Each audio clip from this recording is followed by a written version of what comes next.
So, all of this, of course, would not need to be stressed very much if we're in Reykjavik or even in London or New York.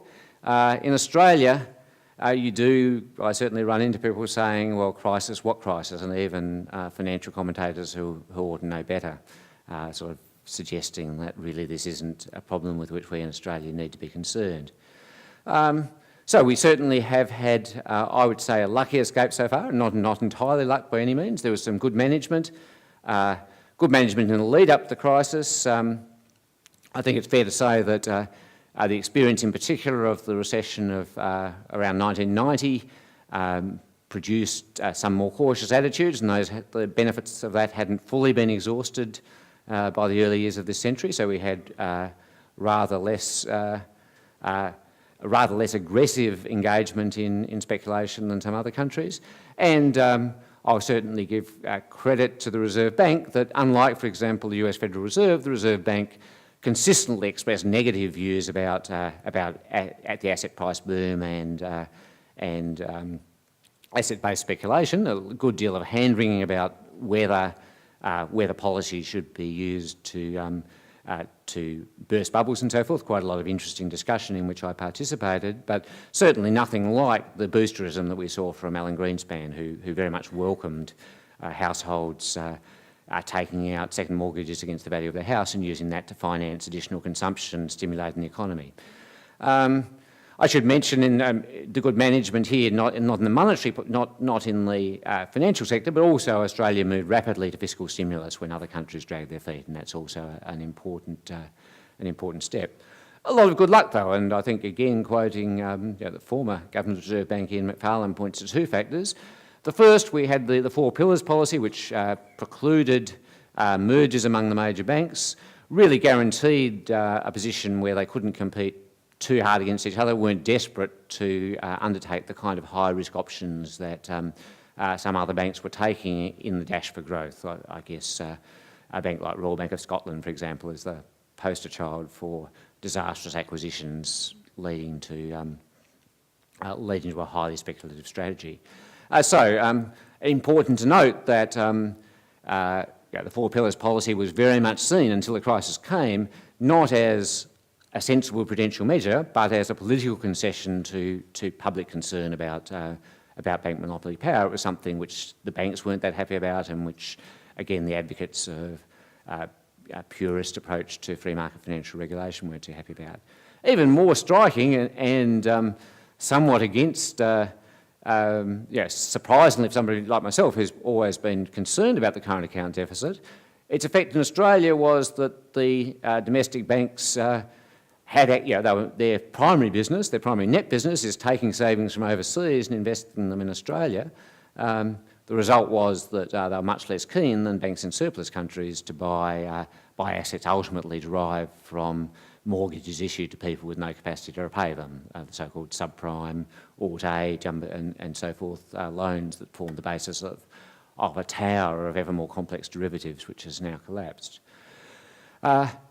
But, as I say, lucky escape so far. I'm sure Steve will have a few things to say about this when he gets to talk, but certainly one thing that has happened nearly everywhere else and hasn't happened here is a big collapse in house prices. I don't believe that's because Australia is exempt from the laws of supply and demand or has a particular reason for having massively higher house prices than the rest of the world. I think it's at least possible that we'll see a gradual decline in house prices in real terms and relative to income to more sustainable levels, and I certainly hope that's the case. And also, of course, the current account deficit, we lucked out this time, but we are still, and remain, as long as we have large deficits, at the mercy of the judgments of international capital markets as to whether they're willing to fund that deficit. So those are both big problems that haven't gone away. The best we can say, I think, is if we see a substantial global recovery, we may be able to manage these problems, not in a situation where the rest of the world economy is melting down. I want to mention some dead ideas. This is a possible partial title of my forthcoming best-selling book, or I am also considering zombie economics as a possibility. So anyway, I'm hoping to write a book on a bunch of ideas which held a great deal of sway over economic and policy thinking in the past few decades, and which I think have been refuted as conclusively as any ideas can be by the experience of the global financial crisis.